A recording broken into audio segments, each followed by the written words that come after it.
Hey yo, what is up YouTube? Welcome back to the channel and welcome back to PUBG. In today's video, I wanted to quickly go over the Survivors Left Behind event going on right now for the next 3 weeks on PC. If you want to play, you're going to have to venture over to the arcade section, click on Survivors Left Behind, and you're going to be presented with this menu here. Now, I just want to tell you off the rip, if you play a few matches of this, you're going to get 10 contraband coupons, which is nice. If you want to try to go for the other rewards, which look like this, you're going to have to spend a little bit more time. I have played about 50 matches and I've got 94,000 points. So there's these different tiers of survivor chests that you can get. And each one of them seems to be, it takes about 10 hours to get. So just to quickly go over what you might get if you spend 10 hours playing this game, you'll get this stuff here, which I believe this is going to be an emblem, and I certainly hope so, because that's going to be pretty cool. Way cooler than if it is a spray or a medal. But you'll get some contraband coupons, hunter's chest keys, polymers, things like that. For 20 hours, you'll get this stuff.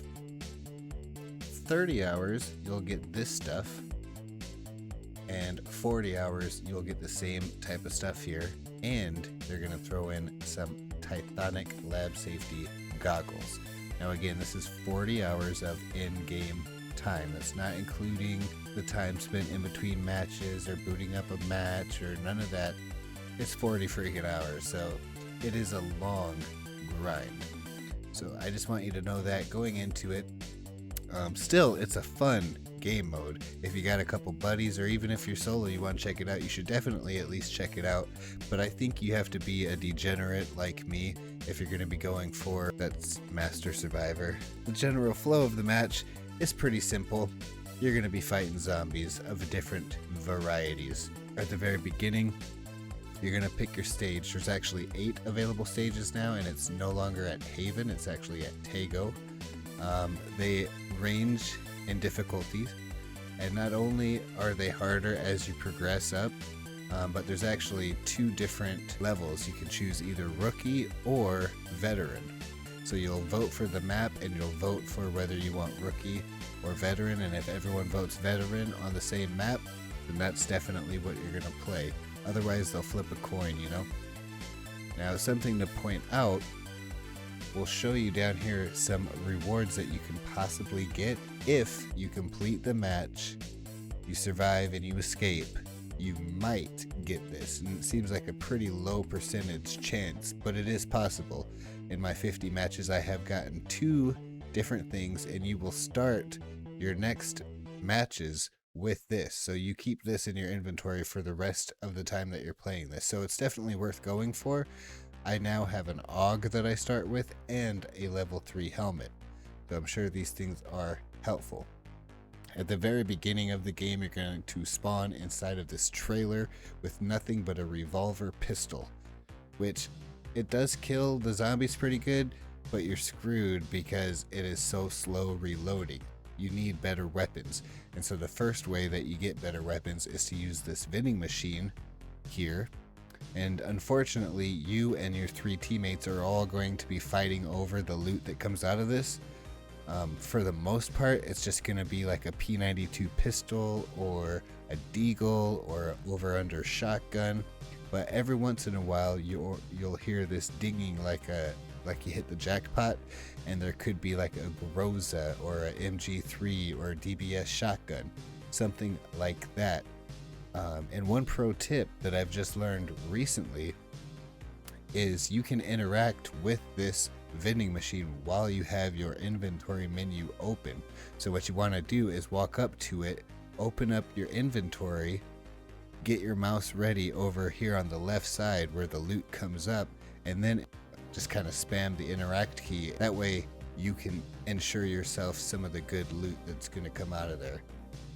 If there's an extra P92 pistol and an extra red dot that you can take without screwing over one of your teammates, go ahead and snag that, because you can take it over to the crafting bench and craft yourself an extended quick draw SMG mag that you can use for your P92 pistol, which is nice. You get 5 extra bullets and it reloads quicker.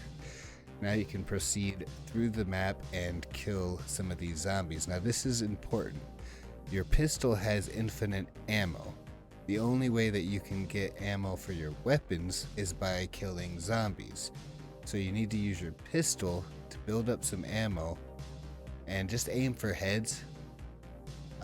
And it gives you a good amount of ammo for each of that. So once you got some ammo, go back to this place here and you might be able to upgrade your P92 pistol to a micro Uzi or something like that.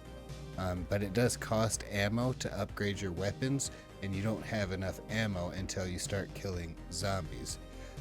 Throughout the map though, you're going to see at least 2, I think, or maybe 3 vending machines. There are going to be these little checkpoints where there's going to be a crafting bench, maybe a vending machine, and maybe the thing that you can use to revive your teammates if they happen to die.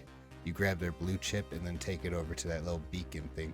So you want to follow these blue arrows. They're going to lead you to gas cans, and then they're going to lead you to generators. There's 3 generators that you need to start in every map, and each time you start this, there's going to be like a giant wave of zombies that come and attack you, and on the way to them there's going to be smaller waves, but at the very end here, the last one's going to be at this garage, and there's like 3 full hordes of zombies inside of this thing. And as soon as you start this door is going to open up and all hell is going to break loose. They're going to come out of here and they're going to come from all around you. My strategy at this point is to have some superior sludge thing that comes in like a Molotov bottle, and as soon as this door opens, you throw that in there, and it's going to stop all of these guys in their tracks, and you and your team can easily mow them down and then turn around and work on the rest of the hungers. The one guy that you all want to focus on right away is the big guy, and I think this is the alpha hunger. He will rush you from afar. He's got like 7,000 health, and he'll just bum rush you, and he'll collide into you, he'll knock you back, and then you can't move or do anything, and in that moment of time, all of these zombies are going to come and they're just going to keep swinging on you, and so you're going to get knocked if this guy aggroes you. So it's nice to just everyone focus him inside of this garage, and then you guys can shoot the little zombies. Another thing I want to point out is while you're going through the map, there are certain hungers that you want to prioritize eliminating first. So every time you come around a corner to a new horde, you definitely want to take out anyone that's got throwables on them, because they can really screw you. Usually they do die very quickly, but if you don't eliminate them right away, they can screw you in the long run, because as you're dealing with these guys, you might not even notice that you just got hit with the Molotov, and you do die quickly when that happens. Another guy is this right here. I think his name is Dr.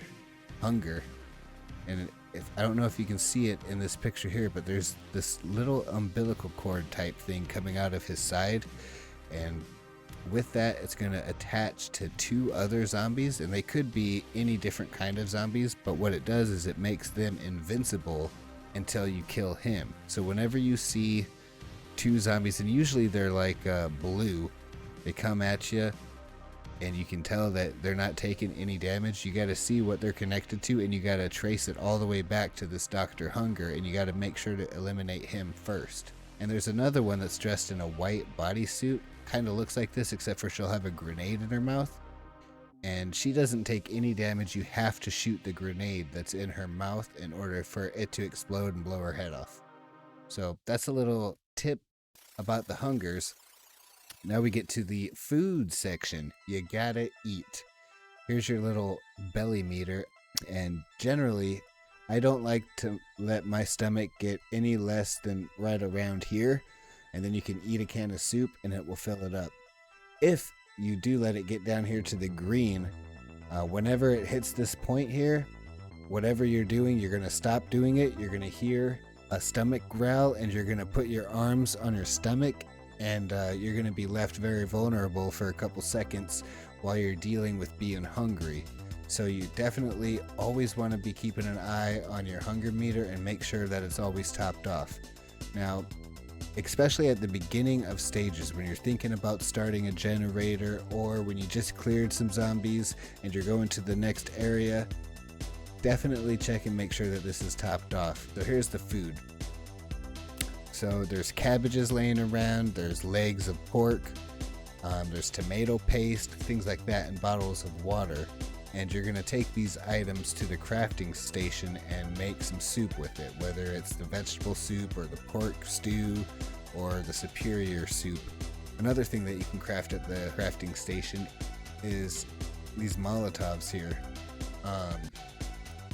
There's burning acid and sluggish ooze. I like the superior sluggish ooze the best because that's what you use at the very end. Right here, when this door opens up, you throw some of that superior sluggish ooze in there, and that's what keeps them from being able to escape. But you're going to want to have at least 4, 5, or 6 first aids and 10, 12, 15 bandages. And these is where you're going to be upgrading your weapons too. So if you did get the under-over shotgun and you got 30 ammo and a can of gunpowder, you can now get the S1897 shotgun. And then from there you can do the SA12. And then from there you can do the 012 shotgun.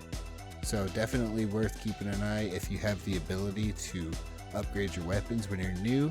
One of your biggest things that you're not going to have is this gunpowder. So you definitely want to keep an eye as you're going through the map to get the gunpowder as well. On the recall system, if you play PUBG, you know how it works. In their death box is going to be a blue chip. You grab that and you take it to the PC terminal, and you can instantly revive them back. But they're going to be totally hungry, so they're going to need food, and they're not going to have any ammo. So it's nice if you can drop them a can of soup and 100 ammo just to get them going again. Each player can only be recalled 3 times. I'm pretty sure that's everything you need to know. Write down in the comments if you think this is fun or if you think this is too grindy. Maybe if you need a couple teammates, write that down below. Maybe you guys can hook up in game. And yeah, please, if you learned anything or enjoyed any of this, hit the like button, maybe subscribe if you haven't already, and we will see you in the next one. See ya.